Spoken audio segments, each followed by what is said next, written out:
Hey, what's going on, you guys? So today I want to take a quick look at Netflix's movie Spenser Confidential, starring Mark Wahlberg, Bokeem Woodbine, and Winston Duke.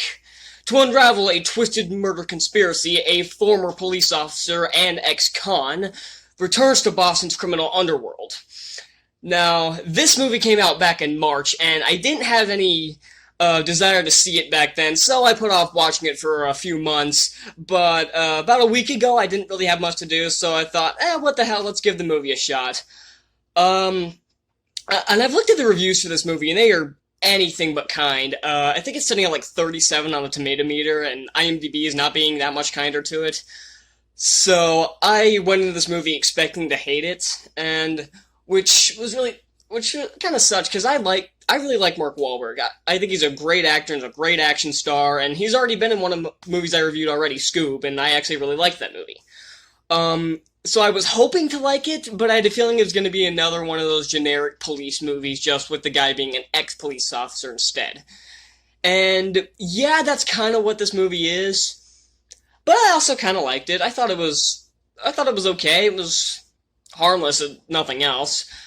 Um, so, okay, so I always start with the positives, so let's go ahead. All the performances in this movie are great. Mark Wahlberg's a great action star. He really nails it here. Winston Duke, you might know from as M'Baku from Black Panther and the two latter Avengers films. And he plays Hawk in this movie, who essentially becomes Wahlberg's sidekick slash partner, I guess. They have Bokeem Woodbine, who you might also recognize as a Marvel actor, plays Shocker in Spider-Man: Homecoming. And if you saw that Total Recall remake, or M. Night Shyamalan's shitty movie Devil, he was in that too. He's fine in this. He's pretty good. Most of the performances are fine. They do have the father-in-law from Santa Claus 3. This is the only other thing I've seen him in, but he's a good actor. He's fine. The Santa Claus 3 sucked, but it wasn't his fault. The action in this movie is actually really good, which I honestly kind of expected. I expected this to be a mindless action film, and it isn't mindless. It actually is pretty smart with how it handles its reveals. And when you think back to earlier scenes involving who is revealed to be the killer, I'm not gonna reveal who it is here, but when you think back to earlier scenes that they were in, it actually kind of makes sense. It isn't one of those twists where you're like, really, they went that route? It was like just to try to trick you. It actually makes sense in this movie. The story is pretty straightforward. And like I said, it's an ex-police officer returning to Boston to uncover a murder conspiracy. And I do think it's kind of clever how they have him as both a ex-police officer and ex-con. They could have gone one way or the other, but they went both ways, and I was actually kind of okay with it.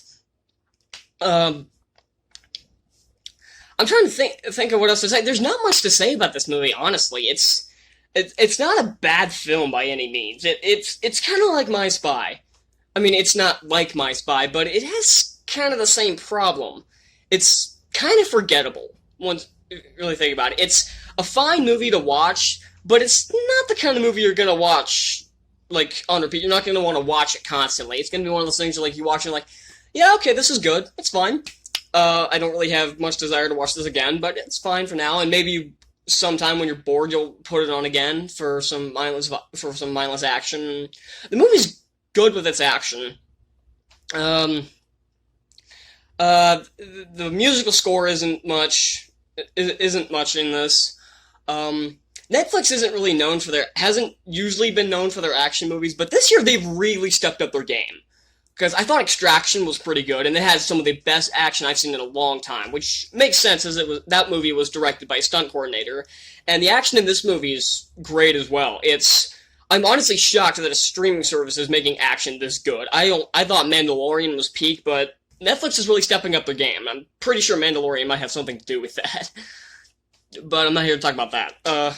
I'll maybe talk about that when season 2, if that show comes out. I'm trying to think of what else to say. There's not much to say about this movie. The direction is fine. The writing in this movie is kind of hit or miss. It really just depends on what character says what. There's a couple times that Mark Wahlberg's a great action star, but whenever he has to like put on his thinking cap, when he has to like try to solve stuff, there are times when you don't really buy it. You're like, okay, I see what he's trying to do, but it's not 100% working. But like I said, I like Mark Wahlberg. He's not among my favorite actors. He's not like in my top 10 or anything, but he's a great action star. Everyone in this movie's fine. The direction's fine. The writing's fine. Everything in the movie's just fine. That's what this movie's. It's fine, and that's a little disappointing, if you know what I mean. Well, I said I was expecting less. The movie, I'm getting started. The first 15 minutes of this, I thought this movie was going to be an absolute fail. First 15 minutes, I was so bored, I almost shut it off. Actually, I did shut it off. First 15 minutes, I was so bored, I turned it off, and I didn't finish the movie till the next day. And the longer the movie went, I'm like, okay, this is getting better. It's had a really slow start to it, but this is getting, it's kind of like Venom. That movie from a couple years ago, where it started out really slow, and I'm like, okay, this might be an absolute, just meet the absolute slog, but it picks itself up, and yeah, this movie's fine, if not forgettable. Not something I'm probably gonna watch again, but if you're in the mood for an action mystery film, this one's fine. I'm gonna give Spenser Confidential a C. Thank you all so much for watching. If you want to see more 2020 reviews, leave a comment down below, and I'll be sure to look at those if there's any you want me to review that have already come out, and I'll probably get to some. I'll probably filming a few today, so yeah, that's all I gotta say about Spenser Confidential. So, yeah, later.